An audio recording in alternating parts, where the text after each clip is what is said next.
अबू मानी खा। हाँ पुट हाँ बी अचा तो अम्मा शिकबा नंढा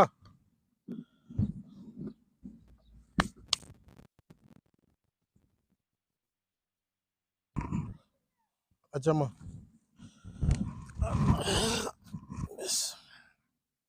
वे अम्मा वे अधो तो वारो गाड़ियो तोखे घणा दफ़ा चयो मानी तू न खणी थी करे अम्मा अधो अलकारे बची वियो आहे मूंखे अम्मी चयो आहे वञ पी के मानी चई आहे। अबू अबू नी ते मूंखे नया कपिड़ा वठी ॾींदे। हाँ अम्मा खोड़ नवा कपिड़ा अॼु हफ़्ते जो आख़िरी ॾींहुं आहे मां सेठ खे चयो आहे त कुझु 2-3 हज़ार मूंखे वधीक ॾे जीअं मां नंढड़नि जी ख़रीदारी कयां ऐं तुंहिंजे लाइ मां चंपल बि वठंदुमि तोखे कपिड़ा बि वठी ॾींदुमि ऐं तुंहिंजे लाइ मां सुर्खियूं पाउडर क्रीम बि वठंदुमि अम्मा। अबू मां पाण हलंदमि मां कपिड़ा पसंदि ते पाण वठंदमि। हाँ मुंहिंजी अम्मा मुंहिंजी जीजल तूं शहर मूंसां गॾु हलिजांइ जहिड़ो तोखे वॻो वणे उहो वठिजांइ बसि न हाणे त ख़ुशि आहे न हिते वेह मां हथ धोई अचां त पोइ मानी खावां हुनजी रहीम जी मानी बि आई हूंदी पोइ गॾिजी खाईंदासीं मां हथ धोई अचां हिते वेह हा बिस्मिल्लाह। अस्सलाम वालेकुम सेठ। वालेकुम सलाम सेठ कमु पूरो थी वियो जी। जेको हिसाब किताब आहे मुंहिंजो हफ़्ते जो महिरबानी कयो ॿिए ॾींहुं ईद बि आहे 3 ॾींहं कुझु नंढड़नि जे लाइ ख़रीदारी बि करणी आहे। अच्छा ईअं आहे की तुंहिंजो कुल थिए पियो 3400 रुपयो 3400 में 2400 रुपयो वठी वियो बाक़ी तुंहिंजो बचे थो 1000 रुपयो हे 1000 रुपयो वटि पंहिंजो वञी कमु कर।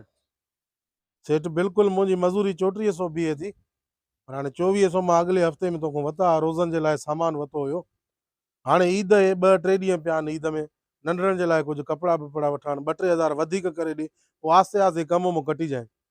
यार अॻे बि तुंहिंजे मथां 15-20 हज़ार रुपयो बीठो आहे उहो बि करंदा उहो बि नथो लाहे सघे अञा ॿियो बि घुरे थो मूंखे ॻाल्हि इहा सम्झ नथी अचे। सेठ आस्ते आस्ते करे ॾींदोमांइ हाणे त मजबूरी आहे ईद मथां आहे नंढनि जे लाइ को कपिड़ा वठणा आहिनि को चंपल को सैंडल बसि महिरबानी करे यार अम्मा। मूंखे बि ईद आहे न ॿिया बि मज़ूर आहिनि घणा कमु कंदा 100 मज़ूर कमु करे थो हो काल बि कमु करनि था खरकार कमु करनि था कहिड़ी मज़ूरी कमु करे थो उन्हनि खे मां किथां ॾियां सिर्फ़ु तूं चए थो मूंखे ॾे यार मां वटि बि गुंजाइश न आहे महिरबानी कर। ठीकु आहे सेठ।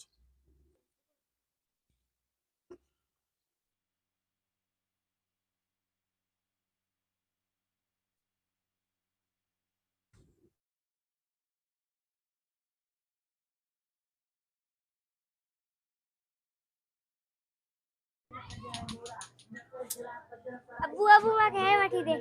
हे वठी जाए अम्मा। हाँ। वाह वाह सोहणी लॻंदी मुंहिंजी धीअ अदा घणे जो आहे 2000 सस्तो न आहे न थोरो घटि वारो आहे। हाँ ॿियो ॾेखार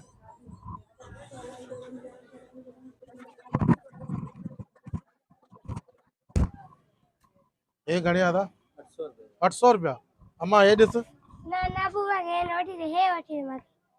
अम्मा हे सही थी न हे चमकीलो थी VIP थी ना अबू मूंखे हे वठी दे। हे वठी जाए। हाँ।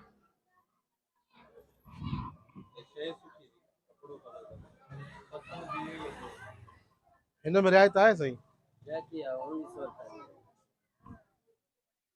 अम्मा हो सही न आहे ना ना अबू मूंखे हे वठी दे। हे अम्मा महांगो आहे मां वटि पैसा घटि आहिनि। ना अबू मूंखे हे वारो वठी अदा हे वठि पोइ वठी था वञूं अच घरों थी अचूं पोइ वठी था वञूं।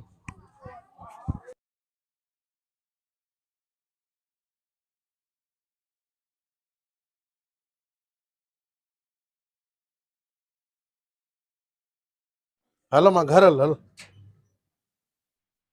घर वञ मां पोइ लटा वठी थो अचां वञ। ना मूंखे लटा वठी दे ना ना अम्मा तूं लटा वठी दे। घर वञ मां पोइ वठी थो अचां न ज़िद लटा वठी दे। घर वञ चवां थो घर वञ लटा वठी दे। घर वञ मां वठी थो ना अचां मूंखे लटा वठी दे। घर वञ चवां थो वठी थो अचां न ना लटा वठी दे। हिते नथी हल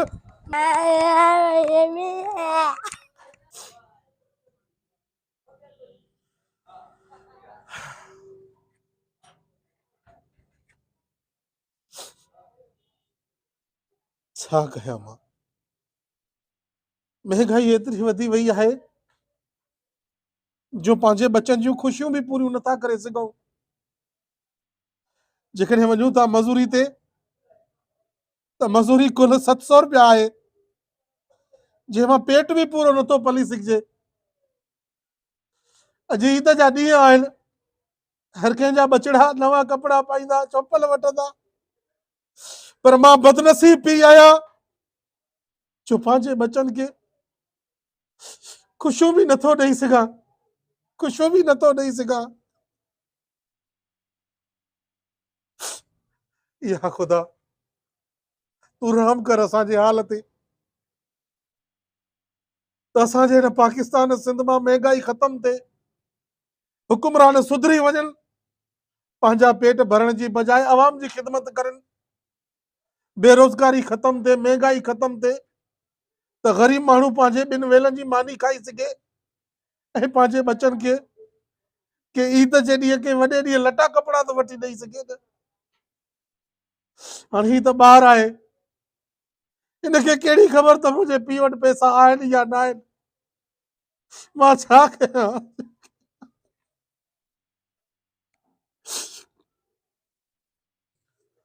अस्सलाम वालेकुम दोस्तो, ही मैसेज हुयो ख़ासि करे हुकूमत जे लाइ या जेके वॾा वॾा कारोबारी आहिनि उन्हनि जे लाइ, त ख़ुदा मज़ूरनि जी मज़ूरी वधायो। 700-800 में हू पंहिंजे घर जो चुल्हो बि नथा ॿारे सघनि, एतिरी महांगाई थी वई आहे, ऐं मज़ूर जी मज़ूरी उहा ई 700-800-600, जंहिंमां हू पंहिंजे घर जो गुज़र सफ़र नथो करे सघे। मां हथ ॿधी तां ॾिसण वारनि खे अर्ज़ु थो कयां त ख़ुदा ऐं गवर्नमेंट खे त ख़ुदा मज़ूरनि जी मज़ूरी वधायो। ऐं ॿियो, जेके ही मुंहिंजो वीडियो ॾिसनि था मालदार, जेके मौला जो हर गंजा, त ख़ुदा हिन ईद जे मौक़नि में पंहिंजे पाड़े जे ग़रीबनि जी सार लहो। बिल्कुलु मूं वांगुरु काफ़ी मजबूर माण्हू आहिनि जेके ईद जे ॾींहं पंहिंजे बचनि खे कपिड़ा बि नथा पाराए सघनि। ख़ुदा उन ग़रीबनि जी मदद कयो। जेकॾहिं फितराणो ज़कात ॾियणी आहे त 29 या 28 रोज़े जो इंतज़ारु छो आहे? हाणे साईं फितराणो ऐं ज़कात खे ग़रीबनि खे ॾेई छॾियो त हू ताकी पंहिंजे बचनि जी कुझु ख़ुशियूं ख़रीद करे सघनि, कुझु लटा कपिड़ा ख़रीद करे सघनि। ज़कात हूअं ई तव्हांखे ॾियणी आहे, त पोइ आख़िरी रोज़े जो इंतज़ारु छो था कयो, ईद जो इंतज़ारु छो था कयो? हाणे साईं ज़कात खे ग़रीबनि खे ॾेई छॾियो त उन्हनि जे बचनि जो को मुस्तक़बिल ठही पए। वॾी महिरबानी, जेकॾहिं वीडियो पसंदि अचे त शेयर ज़रूरु कजो।